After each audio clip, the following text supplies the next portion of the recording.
আমি মাহমুদ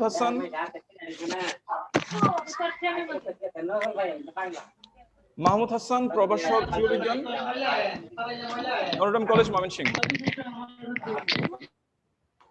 তো আমরা একটু জানতে চাইতেছি আগে আমরা কি পড়ছি এতদিন, আমরা কি কি অঙ্গাণুগুলো পড়ছি এটা সম্পর্কে আমার একটু জানাও।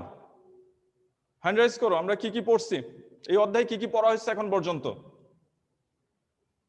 আর ওইটুকু পড়তে গিয়ে তোমাদের কোনো প্রশ্ন আছে কিনা, আমাদের আগের পড়া থেকে কোনো প্রশ্ন আছে কিনা, থাকলে হ্যান্ড রাইজ করো। আমরা অ্যাডমিট হইতে হইতে এই প্রশ্নগুলোর উত্তর দিব, দেখি কার কোনো প্রশ্ন আছে কিনা।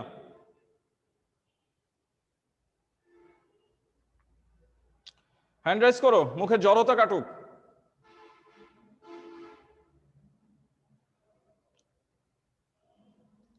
আমরা কোষীয় অঙ্গাণু হিসেবে কি কি পড়ছি? আমরা ক্লোরোপ্লাস্টের গঠন পড়ছি, মাইটোকন্ড্রিয়ার গঠন পড়ছি, নিউক্লিয়াসের গঠন পড়ছি, ক্রোমোজোমের গঠন পড়ছি। আমরা এরকম কিছু অঙ্গাণুগুলো দেখছি, সেই ধারাবাহিকতায় আমরা আজকে নতুন আরো কিছু কোষীয় অঙ্গাণু দেখব। তো তোমাদের হ্যান্ড রাইজ করতে বলছিলাম, এই অংশ থেকে কারো কি কোনো প্রশ্ন নাই? তো সবাই খাতা কলম বই কাছে নিয়ে, যেভাবে আমরা সবসময় পড়া শুরু করি আমরা ওইভাবে পড়া শুরু করতেছি। আজকে আমরা কোষীয় অঙ্গাণু পড়তেছিলাম, সেই ধারাবাহিকতায় আজকে আরো নতুন করে আরো দুই একটা কোষীয় অঙ্গাণুর গঠন দেখব।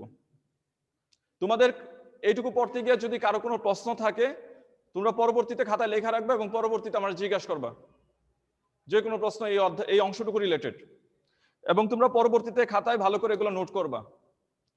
আমি যে যে টপিকগুলো বলতেছি, যে যে পয়েন্টসগুলো বলতেছি, তোমরা এগুলো সুন্দর করে পরবর্তীতে খাতায় নোট ডাউন করবা, তোমাদের সৃজনশীলে, তোমাদের এমসিকিউ এ এবং পরবর্তীতে ভর্তি পরীক্ষাতেও এগুলো কাজে লাগবে। তো আমরা কোষীয় অঙ্গাণুর মধ্যে আজকে আমরা প্রথম শুরু করব কার গঠন দিয়ে? আমরা শুরু করব, আচ্ছা আমার এটা বড় করে দেন, স্ক্রিনটা বড় করে দেন। আমরা পড়বো আজকে গলগি বডির গঠন। আমরা প্রথম শুরু করতেছি গলগি বডি, এটার গঠন দিয়ে আমরা পড়া শুরু করতেছি। তো গলজি বডির গঠনটা আমরা এইভাবে শুরু করব। প্রথম আমরা আবিষ্কারকের নাম দিয়ে শুরু করব। আবিষ্কার,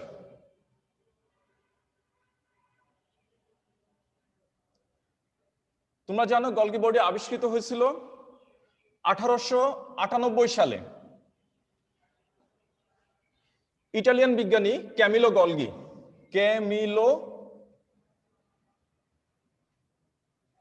পেঁচা ও বিড়ালের স্নায়ুকোষ থেকে এই গলজি বডি প্রথম উনি আবিষ্কার করছেন। এটার আর কি কি উপনাম আছে, উপনাম বা সহনাম, আমরা এই নামগুলো জানার চেষ্টা করব। এখানে আর কি কি নাম আছে? এর নাম আছে ডিকটায়োসোম, এর আরো নাম আছে লাইপোকন্ড্রিয়া,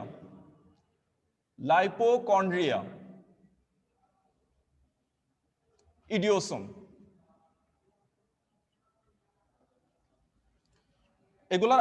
এগুলা সহনাম বা উপনাম, এগুলা দেখা যায়। তো আমরা এবারে এর প্রকারভেদে চলে যাব। এই গলজি বডি সাধারণত কি কি ধরনের হয়ে থাকে? প্রকারভেদ। তো আমরা একটু ডিটেলস জানি। এটা মনে করো এটা একটা নিউক্লিয়াসের ছবি আঁকতেছি, এটা একটা নিউক্লিয়াসের একটা অংশ। তোমরা জানো নিউক্লিয়াসের বাইরের দিকে থাকে নিউক্লিয়ার মেমব্রেন থাকে, এটার গঠন আমরা পড়ছি। নিউক্লিয়ার রন্ধ্র থাকে, এবং তোমরা জানো নিউক্লিয়াসের সাথে এদিকে এন্ডোপ্লাজমিক রেটিকুলাম লাগানো থাকে। তো যাই হোক, ওই অংশ থেকে আমরা এটা আঁকতেছি।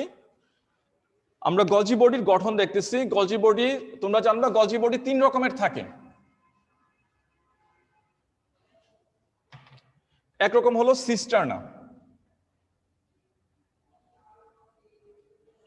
একরকম হলো ভেসিকল, আরেকটা হলো ভ্যাকিউল। এরকম 3 রকমের গলজি বডি দেখা যায়, সিস্টার্নি, ভেসিকল, ভ্যাকিউল। তাহলে এখানে যে ছবিটা আঁকতেছি মনে করো এটা সিস্টার্নি ছবি, এটা হলো সিস্টার্নি। এগুলো দেখতে চ্যাপ্টা চৌবাচ্চা আকৃতির, চ্যাপ্টা থলির মতো একটা বিশেষ গঠন। তাহলে এখানে 3টা সিস্টার্নি আঁকলাম। এই সিস্টার্নির সাথে এই ছোট ছোট যে অংশগুলো আমরা দেখতেছি এদেরকে আমরা বলি ভেসিকল, এবং অপেক্ষাকৃত বড় আকৃতির থাকে তাদেরকে বলি আমরা ভ্যাকিউল। সিস্টার্নি, এখানে তিনটা সিস্টার্নির মধ্যে আমরা দেখতেছি তার একটা প্রান্ত হলো, আমরা ধরে নিলাম তার একটা প্রান্ত হলো নিউক্লিয়াসের দিকে বা কেন্দ্রের দিকে মুখ করা, নিউক্লিয়াসের দিকে বা কেন্দ্রের দিকে মুখ করা। এই মুখটাকে আমরা বলবো সিস ফেস। সিস ফেস, এটা কোন অংশটা? যে অংশটা তার কোন দিকে মুখ করা থাকে? কেন্দ্রের দিকে বা নিউক্লিয়াসের দিকে। আর তার বিপরীত প্রান্ত এটাকে আমরা বলবো ট্রান্সফেস। ট্রান্সফেস। আমরা এখানে তিনটা সিস্টার্নি দেখতেছি, যেটা যে সিস্টার্নিটা কেন্দ্রের দিকে মুখ করা, যে সিস্টার্নি কেন্দ্রের দিকে মুখ করা থাকে তাকে আমরা বলবো সিস সিস্টার্নি। আর এখানে যেটা প্রান্তের দিকে মুখ করা ছিল, আমরা দেখেছি যে সিস্টার্নিটা এই প্রান্তের দিকে মুখ করা অর্থাৎ ট্রান্সফেজের দিকে মুখ করা, তার প্রথম যে সিস্টার্নিটা অর্থাৎ উল্টা পাশে যে সিস্টার্নিটা তাকে আমরা বলবো ট্রান্স সিস্টার্নি। আর মাঝখানে যেটা থাকবে, মাঝখানে যে সিস্টার্নিটা থাকবে তাকে আমরা বলবো মিডিয়াল সিস্টার্নি। মিডিয়াল সিস্টার্নি। তাহলে এইভাবে আমরা তিনটা সিস্টার্নি দেখলাম। এই এন্ডোপ্লাজমিক রেটিকুলাম থেকে বিভিন্ন পদার্থ এই সিস্টার্নি হইয়া দেখা যাবে এই সিস্টার্নি ভিতর দিয়ে আইসা পরবর্তী সিস্টার্নিতে অর্থাৎ মিডিয়াল সিস্টার্নিতে প্রবেশ করবে। এই মিডিয়াল সিস্টার্নি থেকে পরবর্তীতে ওই ট্রান্সিস্টার্নি হয়ে দেখা যায় বিভিন্ন উপাদান এইভাবে পরিধির দিকে চলে যায়। বিভিন্ন পদার্থের কেন্দ্র থেকে সে কোন দিকে নিয়ে যায়? পরিধির দিকে। আর এই জন্যই তাকে আমরা বলি কোষের ট্রাফিক পুলিশ। আমরা পরবর্তীতে যখন এটাকে ট্রাফিক পুলিশ কেন বলা হয় তখন আরো এটা সম্পর্কে আমরা আরো ডিটেলস জানবো, আরো বিস্তারিত জানবো। তো এখানে আমরা কার গঠন দেখতেছি? সেই সিস্টার্নি গঠনটা দেখলাম, দুইটা প্রান্ত দেখলাম এবং তিনটা নাম দেখলাম। একটা হলো কি সিস সিস্টার্নি, একটা হলো ট্রান্স সিস্টার্নি, মাঝখানেটা হচ্ছে মিডিয়াল সিস্টার্নি।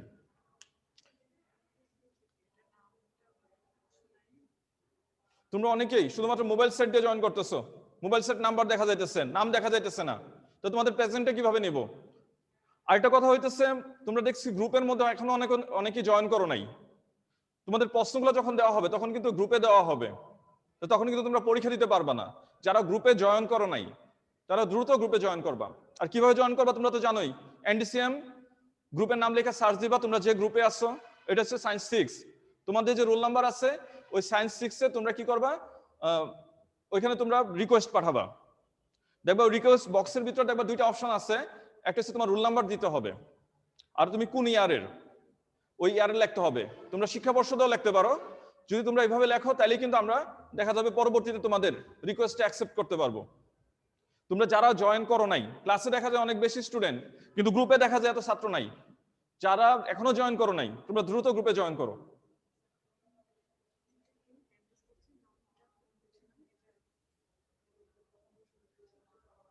আচ্ছা, একজন শুধুমাত্র মোবাইল সেটের মডেল নাম্বার দিয়ে জয়েন করছো, তোমারে আনমিউট করা হয়েছে, তুমি প্রশ্ন করো তোমার এই অবস্থা কেন? তোমাকে আনমিউট করছি, প্রশ্নের উত্তর দাও।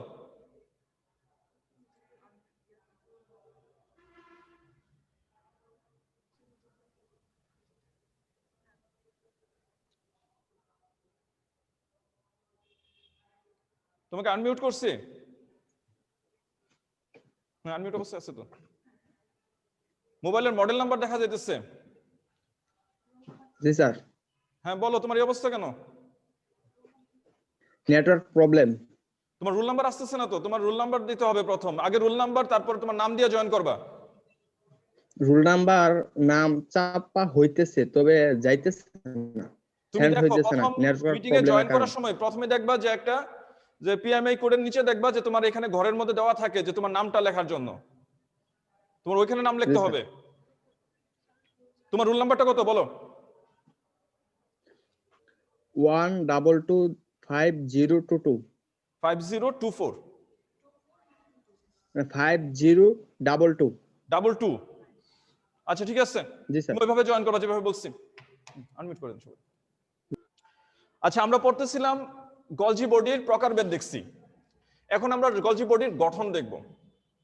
গলজি বডির আমরা গঠনটা দেখব। এখন কিভাবে দেখব, তার গঠনটা কিভাবে তৈরি হচ্ছে। তো রাসায়নিক গঠনের মধ্যে আমরা দেখব রাসায়নিক গঠন, এর মধ্যে 60% থাকে প্রোটিন। প্রোটিন উপাদান থাকে 60%, আর 40% থাকে লিপিড। লিপিড এবং প্রোটিন নির্মিত। এবং এখানে থাকে আরো উপাদান হিসেবে থাকে তার ভিটামিন কে, থাকবে এক ধরনের লিপিড যাকে আমরা বলি ক্যারোটিনয়েড। ক্যারোটিনয়েড, এরকম বিভিন্ন রাসায়নিক উপাদান তার মধ্যে দেখা যায় গলজি বডির মধ্যে। এবার আমরা গলজি বডির কাজগুলো দেখব। গলজি বডি কি কি কাজ করে, এই কাজগুলো তোমরা খুব ভালো করে মনে রাখবা। প্রথম কাজ, এটাকে আমরা কোষের ট্রাফিক পুলিশ বলি। কোষের ট্রাফিক পুলিশ বলি।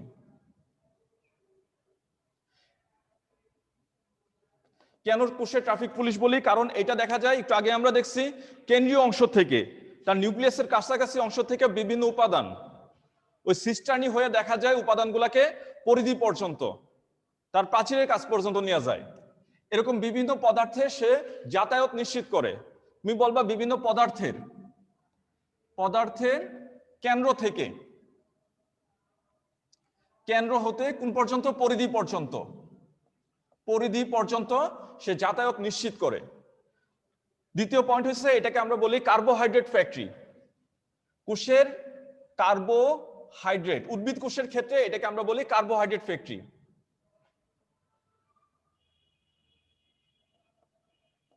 এরা কি করে? এরা হইতেছে অলিগোস্যাকারাইড। অলিগোস্যাকারাইড। আমরা যখন কার্বোহাইড্রেটের গঠন করব, অলিগোস্যাকারাইড হচ্ছে স্বল্প সংখ্যক মনোস্যাকারাইড যুক্ত এক ধরনের কার্বোহাইড্রেট। স্বল্প সংখ্যক মনোস্যাকারাইড যুক্ত কার্বোহাইড্রেট, এটার সাথে সে আরো কার্বোহাইড্রেট বা মনোস্যাকারাইড সংশ্লেষ করে, মনোস্যাকারাইড যুক্ত করে। তারা কি তৈরি করে? পলিস্যাকারাইড তৈরি করে। পলিস্যাকারাইড। এই জন্য এটাকে আমরা বলি কোষের কার্বোহাইড্রেট ফ্যাক্টরি। কেন বলতেছে? আবার বলি, অলিগোস্যাকারাইডের সাথে আরো মনোস্যাকারাইড যুক্ত করে সে কি তৈরি করে? পলিস্যাকারাইড তৈরি করে। এই জন্য বলা হয় কোষের কার্বোহাইড্রেট ফ্যাক্টরি। তারপর আমরা জানবো এটা আর কি কাজ করে। এটা অপ্রোটিন জাতীয় পদার্থ সংশ্লেষ করে। এবং কোষ বিভাজনের সময়, কোষ বিভাজনকালে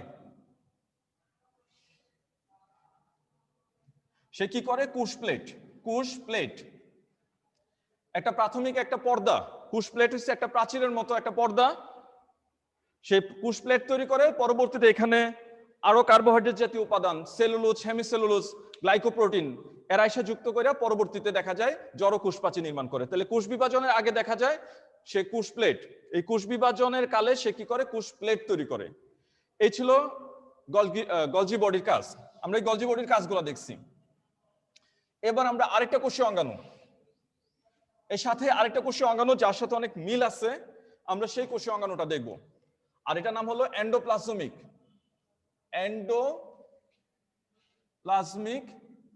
রেটিকুলাম।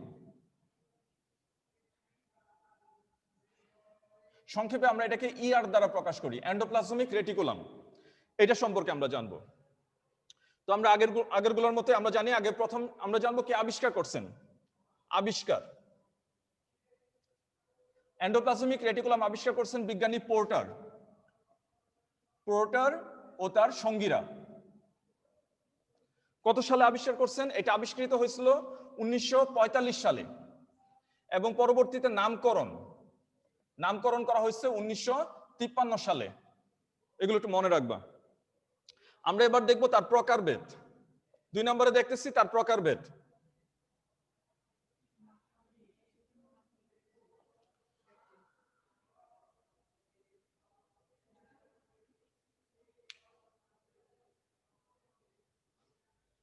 কি নাম? মাহাদি হাসান। তুমি হ্যান্ড রাইজ করছো, কিছু বলতে চাও? আমার কথা কি বোঝা যাইতেছে? কোনো অসুবিধা আছে?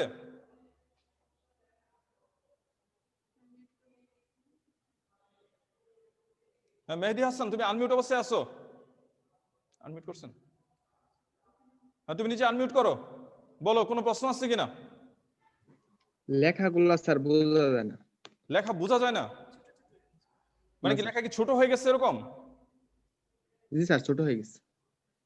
আচ্ছা ঠিক আছে, আমি বড় করে লেখার চেষ্টা করবো। Thank you. প্রকারভেদ। তোমরা জানবা এই এন্ডোপ্লাজমিক রেটিকুলাম দুই রকমের হয়ে থাকে, একটা হচ্ছে মসৃণ মসৃণ এন্ডোপ্লাজমিক রেটিকুলাম, আর একটা হলো অমসৃণ এন্ডোপ্লাজমিক রেটিকুলাম। যদি এন্ডোপ্লাজমিক রেটিকুলামের মধ্যে যদি দেখা যায়, এন্ডোপ্লাজমিক রেটিকুলামটা আমরা এরকম দেখি, চৌবাচ্চার মতো সংযুক্ত নালিকা, অসংখ্য সংযুক্ত নালিকা। এর মধ্যে যদি রাইবোসোম থাকে, এর মধ্যে যদি রাইবোসোম যুক্ত থাকে, তখন তাকে আমরা বলি অমসৃণ এন্ডোপ্লাজমিক রেটিকুলাম। আর যদি রাইবোসোম না থাকে, রাইবোসোম যদি না থাকে, তখন তাকে আমরা বলি মসৃণ এন্ডোপ্লাজমিক রেটিকুলাম। এছাড়া এটার মধ্যে আরো প্রকারভেদ আছে। এটার মধ্যে আছে সিস্টার্নি, এটার মধ্যে আছে ভেসিকল, ওই আগের মতো গলজি বডির মতোই। এখানে আরো থাকে সিস্টার্নি থাকে, ভেসিকল থাকে, আরেক ধরনের থাকে টিউবুলস।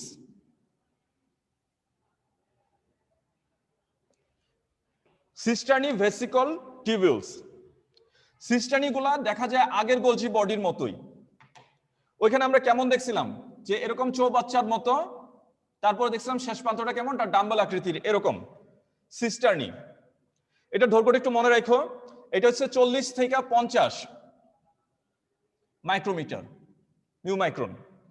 ভেসিকল হইতেছে 20 থেকে 50 মিউমাইক্রন। আর হচ্ছে টিউবুলস, এগুলো বড় থাকে মোটামুটি। এই টিউবুলস গুলা কেমন হতে পারে, এইগুলো শাখাযুক্ত হতে পারে, এরকম শাখাযুক্ত হতে পারে, অথবা শাখা বিহীনও হতে পারে। এদের দৈর্ঘ্য থাকে 50 থেকে 200 মাইক্রোমিটার। এই গেল তার প্রকারভেদ। প্রকারভেদ আমরা কয় রকম দেখছি, মূলত দুই রকমের, মসৃণ আর অমসৃণ। আবার অভ্যন্তরীণ গঠন অনুযায়ী আবার 3 রকমের, সিস্টার্নি, ভেসিকল, টিউবুলস। এখন আমরা দেখব তার রাসায়নিক উপাদান, এন্ডোপ্লাজমিক রেটিকুলামের রাসায়নিক উপাদান।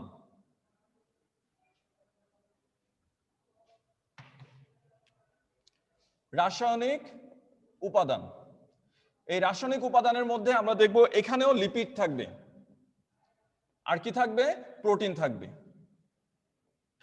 এখানে লিপিডের মাত্রা হচ্ছে 30 থেকে 40%, এবং প্রোটিন হইতেছে 60 থেকে 70%। এবং এখানেও রাসায়নিকভাবে বিভিন্ন ধরনের এনজাইম থাকে, বিভিন্ন ধরনের এনজাইম থাকে। এখানে বিজ্ঞানীরা প্রায় 15 রকমের এনজাইম খুঁজে পাইছেন। এই এনজাইমের মধ্যে আছে এটিপি, এস, এডিপি, এস, এরকম বিভিন্ন ধরনের এনজাইম থাকে। এবার আমরা জানবো এই এন্ডোপ্লাজমিক রেটিকুলামের কাজগুলা জানবো। কাজ, তো প্রথম কাজ হচ্ছে প্রোটিন সংশ্লেষ। প্রোটিন সংশ্লেষ, প্রোটিন উপাদান তৈরি করা। আমরা জানি, একটু আগেই দেখছি, অমসৃণ এন্ডোপ্লাজমিক রেটিকুলামের মধ্যে রাইবোসোম থাকে, আর রাইবোসোম থাকলে সে সহজে প্রোটিন সংশ্লেষ করতে পারে, প্রোটিন তৈরি করতে পারে। অপ্রোটিন উপাদান সংশ্লেষ, অপ্রোটিন উপাদানের মধ্যে কি আছে, কার্বোহাইড্রেট আছে, লিপিড আছে, এরা তারা সংশ্লেষ করতে পারে বা তৈরি করতে পারে। এবং আমরা জানবো আরো কাজ হলো, এর আরো কাজ হলো প্রোটোপ্লাজমীয় কাঠামো দান। প্রোটোপ্লাজমীয় কাঠামো দান, আমরা দেখছি এটা কোষের যে নিউক্লিয়াস, নিউক্লিয়াসের প্রাচীরের সাথে যুক্ত থাকে। সে প্রোটোপ্লাজমের কাছে থাকা সে একটা কাঠামো প্রদান করে, প্রোটোপ্লাজমকে রক্ষার জন্য একটা কাঠামো প্রদান করে। শেষ কাজ হইতেছে সে প্রোটিন ও লিপিড, প্রোটিন ও লিপিড এর অন্তবাহক, অন্তবাহক হিসেবে কাজ করে, প্রোটিন ও লিপিডের অন্তবাহক হিসেবে কাজ করে। এই ছিল মোটামুটি এন্ডোপ্লাজমিক রেটিকুলামের কাজ। এন্ডোপ্লাজমিক রেটিকুলামের কাজ। যে সময় আছে আমরা আরেকটা কোষীয় অঙ্গাণু দেখতে পারবো। এগুলো তোমরা জাস্ট এমসিকিউ এর জন্য অথবা জ্ঞান অনুধাবন ছোট প্রশ্নের জন্য পড়বা। বড় প্রশ্ন তো আমরা আগেই দেখছি, মাইটোকন্ড্রিয়ার গঠন, ক্লোরোপ্লাস্টের গঠন, নিউক্লিয়াসের গঠন, তারপরে ক্রোমোসোমের গঠন, এগুলো সাধারণত প্রশ্ন হিসেবে থাকে। গলজি বডির গঠনটা আমরা একটু ডিটেলস পড়ছি, এটাকেও তোমরা সৃজনশীল প্রশ্ন হিসেবে দেখো। তো এবার আমরা যে প্রশ্নটা দেখব এটা হচ্ছে লাইসোজোমের কাজ।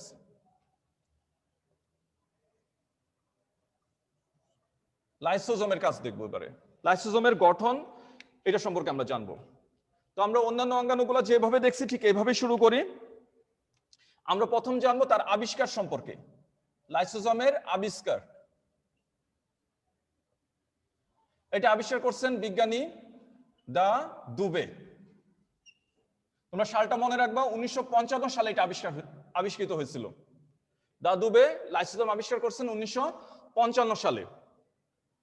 এবার এটার বিস্তৃতি জানবো, এটা কোথায় পাওয়া যায়, বিস্তৃতি কোন কোন কোষে সাধারণত এগুলো থাকে। তো দেখা যায় যে কোষগুলো সাধারণত কোষের ভাঙন ঘটায় বা বিভিন্ন উপাদানের বিশ্লেষণে সহায়তা করে, মানে অপচিতিমূলক কাজগুলা করে, সেখানে এদেরকে বেশি পাওয়া যায়। যেমন ডাব্লিউবিসি অর্থাৎ শ্বেত রক্তকণিকা, বিভিন্ন উপাদান, অ্যান্টিজেনিক উপাদান যদি কোষে প্রবেশ করে, তারা এগুলা কি করে, এদেরকে বক্ষণ করে, ফ্যাগোসাইটোসিস প্রক্রিয়ায় বক্ষণ করে, পরবর্তীতে এদের লাইসিস করে। এই জন্য ডাব্লিউবিসিতে এদের বেশি পাওয়া যায়। আর পাওয়া যায় কোথায়, বৃক্ক কোষে, বৃক্কের কোষ। তবে এটা কোন কোষে থাকে না, এটাও মনে রাখবা, এটা আরবিসি এর কোষে, মানে লোহিত রক্তকণিকার কোষে দেখা যায় এই লাইসোজোম, এই অঙ্গাণুটা থাকে না। তো কোন কোষে থাকে আমার এটা দরকার, কোন কোষে থাকে না এটা আমাদের বেশি দরকার, এমসিকিউর জন্য আমার এটা মনে রাখতে হবে। এবার আমরা জানবো এর কি কি উপনাম আছে, উপনাম বা সহনাম। এই লাইসোজোম অঙ্গাণুর আরো কিছু উপনাম আছে, যেমন স্প্যারোসোম, এগুলো উদ্ভিদের ক্ষেত্রে বলা হয়।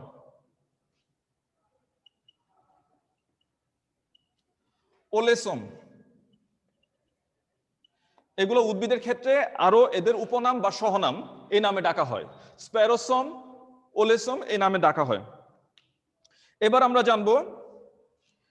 আমরা জানবো তার গঠন সম্পর্কে। লাইসোজোমের গঠনটা দেখব। তো গঠন দেখার আগে আমরা লাইসোজোম সম্পর্কে একটু জেনে নেই। এটা দেখতে কেমন, এটা একটা দ্বিস্তরী ঝিল্লিবৎ একটা আবরণীতে আবৃত থাকে। এরকম লম্বাটে একটা অংশ একটা দ্বিস্তরী ঝিল্লিতে সে আবৃত থাকে।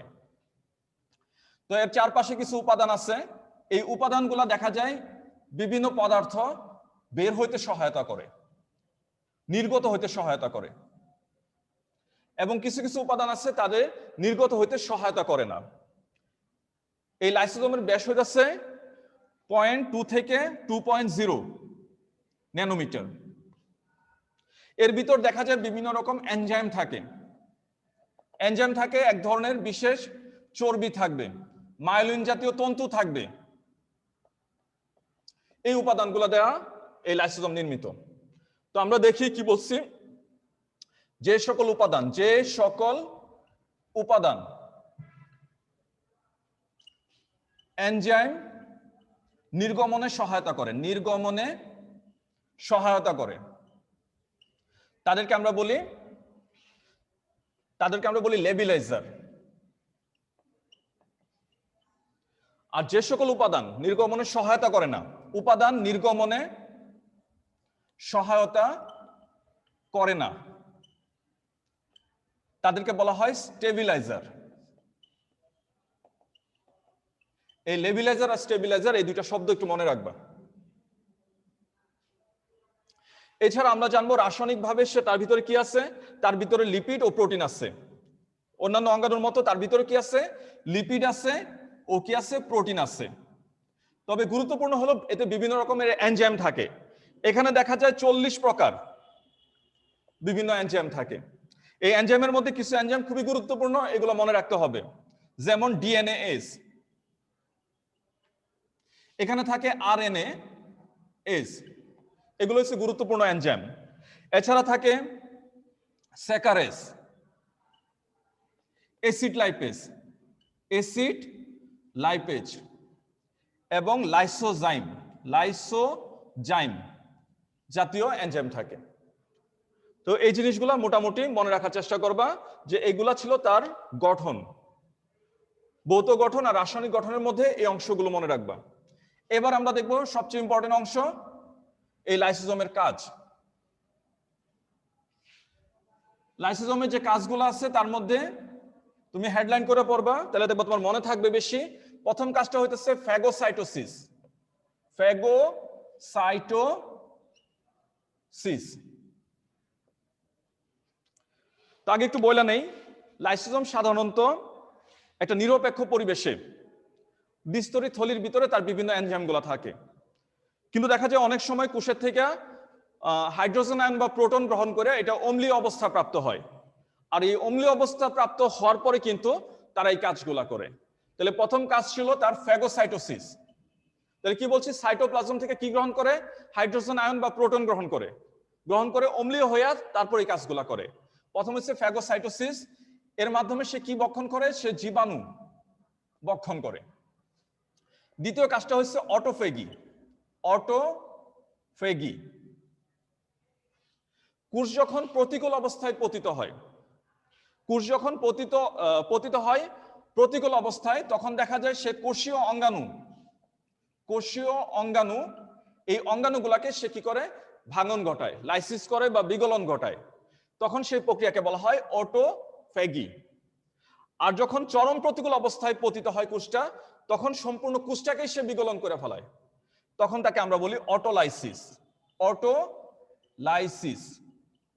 তাই কি বলছে, এটা কখন হবে, চরম প্রতিকূল অবস্থায়।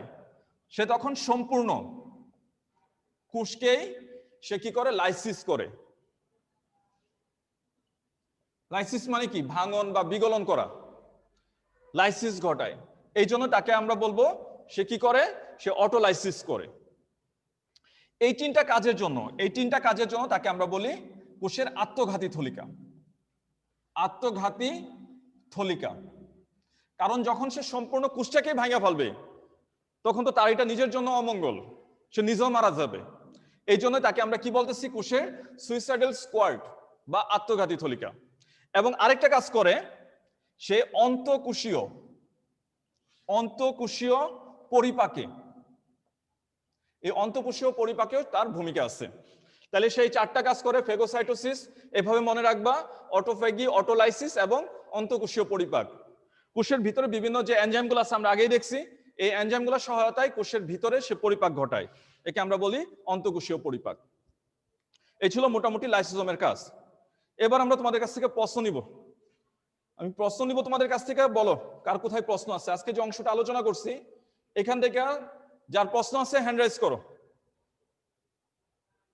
যে সময় আছে বাকি সময় শুধুমাত্র প্রশ্ন নিব।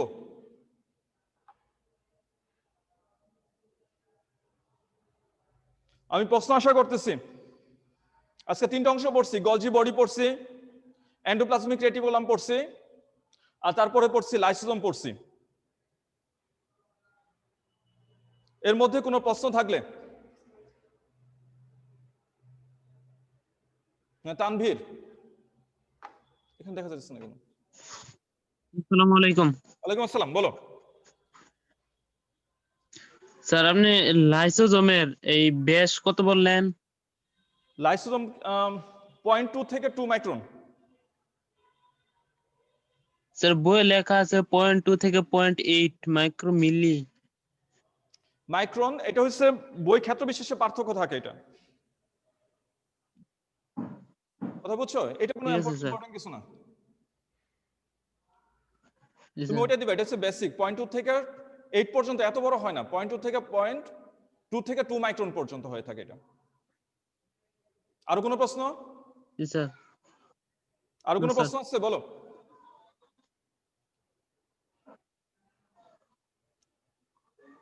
আচ্ছা, রুমান তোমাকে আনমিউট করছি, বলো প্রশ্ন, বলো।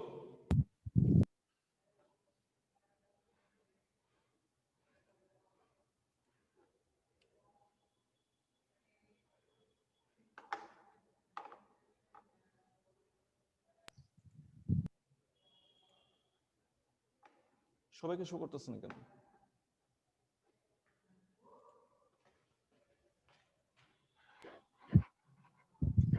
হ্যাঁ রুমান, বলো।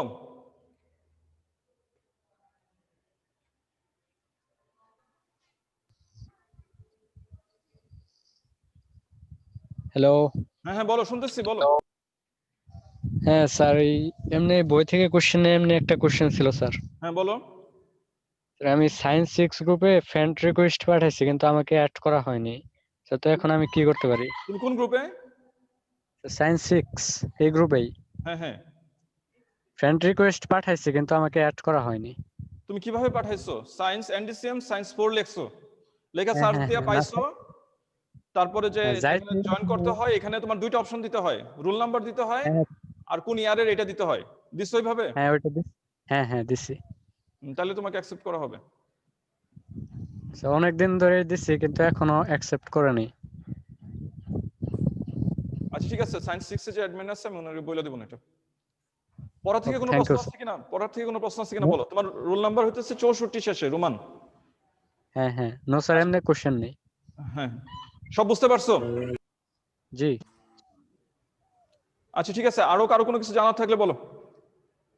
আমরা সামনের দিন পরবর্তী অংশ, কোষীয় অঙ্গাণুর একদম শেষ অংশ, আর পরবর্তীতে ওই বংশগতি উপাদান ওই অংশগুলো শুরু করব।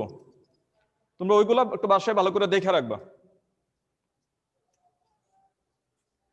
তোমাদের কাছে প্রশ্ন আশা করতেছি, বুঝলাম না, এই অংশটা তো অনেক ক্রিটিক্যাল একটা অংশ ছিল, অনেকগুলো টার্মস পাইছো, অনেকগুলো টার্মিনোলজির ব্যাপার এখানে। তো এইগুলা থেকে কারো কোনো কিছু জানার নাই? যদি জানা না থাকে আমি প্রশ্ন করব, কিন্তু পরে আমি ইচ্ছা মতো যে কারো প্রশ্ন জিজ্ঞাসা করবো, দেখি তোমরা বুঝছো কিনা।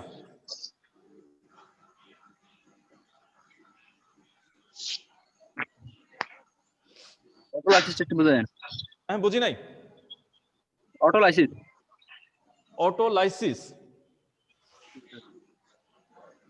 কোষ যখন চরম প্রতিকূল অবস্থায় পড়ে, চরম প্রতিকূল হলেও মনে করো শীতকাল, যখন খাবার নাই, পরিবেশে পানি নাই, স্বল্পতা, পানির স্বল্পতা।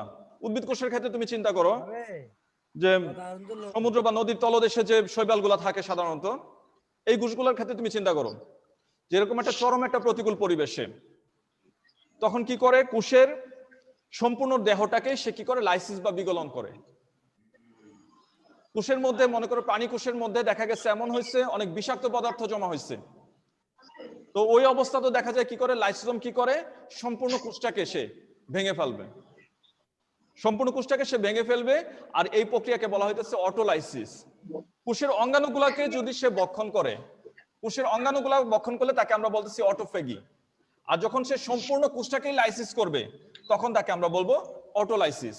এই অটোফেগি অটোলাইসিস দুটোই কোষের জন্য ক্ষতিকর, আর এই জন্য তাকে আমরা তখন বলছিলাম সুইসাইডাল স্কোয়াড বা আত্মঘাতী থলিকা।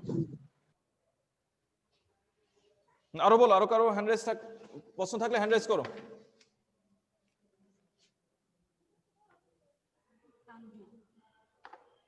তানভীর আবারও হ্যান্ড রাইজ করছো, বলো। স্যার, আর এবং SER এই দুইটা বিষয় যদি একটু বলতেন। কোথায় পেয়েছো? স্যার, মসৃণ এন্ডোপ্লাজমিক রেটিকুলামে। মসৃণ এন্ডোপ্লাজমিক রেটিকুলাম,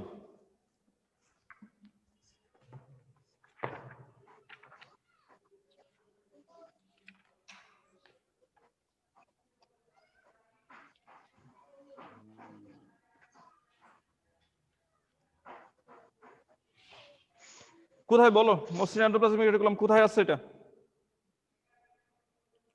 স্যার, যে উৎপত্তিতে।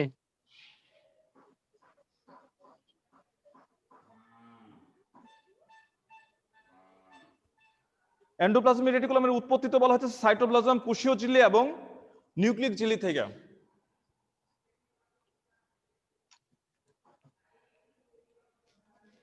তুমি কি প্রশ্ন করছো আবার একটু বলো, তোমার প্রশ্ন বুঝি নাই, তোমার প্রশ্নটা স্যার, আবার এই করো। যে এখানে লেখা আছে মসৃণ মসৃণ এন্ডোপ্লাজমিক এন্ডোপ্লাজমিক রেটিকুলাম হচ্ছে, আমরা রেটিকুলাম। এন্ডোপ্লাজমিক রেটিকুলামকে দুই ভাগে ভাগ করতে পারি। এন্ডোপ্লাজমিক রেটিকুলামকে কি বলছি, দুই ভাগে ভাগ করতে পারি। তার মধ্যে দেখা যায় কিছু এন্ডোপ্লাজমিক রেটিকুলামের মধ্যে রাইবোসোম লাগানো থাকে, রাইবোসোম লাগানো থাকে, তখন তাকে আমরা বলি অমসৃণ, rough endoplasmic reticulum, rough endoplasmic reticulum. আর যদি না থাকে তাকে আমরা কি বলি, অমসৃণ এন্ডোপ্লাজমিক রেটিকুলাম। তাহলে এখানে রাইবোজোমের উপস্থিতির উপর ভিত্তি করে রাইবোজোমকে দুই ভাগে ভাগ করা হইতেছে, জাস্ট এটি। আরো কোনো প্রশ্ন আছে? ঠিক আছে। হুম, না স্যার। Thank you. তারপরে কি নামটা হয়তো পুরো আসতেছে না, মুবারক মেবি, তোমার আনমিউট করছি।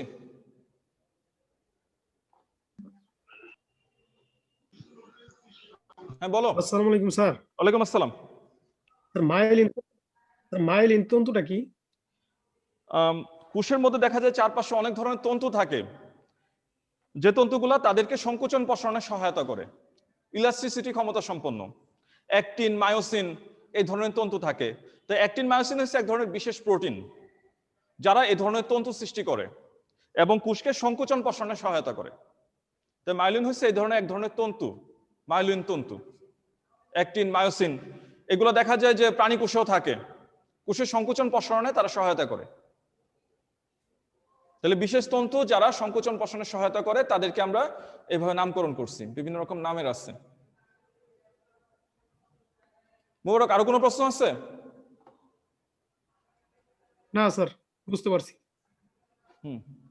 তো ঠিক আছে, আমরা যে অঙ্গাণুগুলো পড়ছি সামনের ক্লাসে আমরা এই অঙ্গাণুগুলোকে আরো ডিটেলস দেখবো, এবং পরে বলছি যে গুরুত্বপূর্ণ যে অংশটা ওই নিউক্লিক অ্যাসিড, ডিএনএ, আরএনএ, ওই অংশটাকে আমরা আরো বেশি গুরুত্বটা দেখবো। তো সেই পর্যন্ত সবাই ভালো থাকো। আজকে ক্লাস শেষ করতেছি, ধন্যবাদ সবাইকে।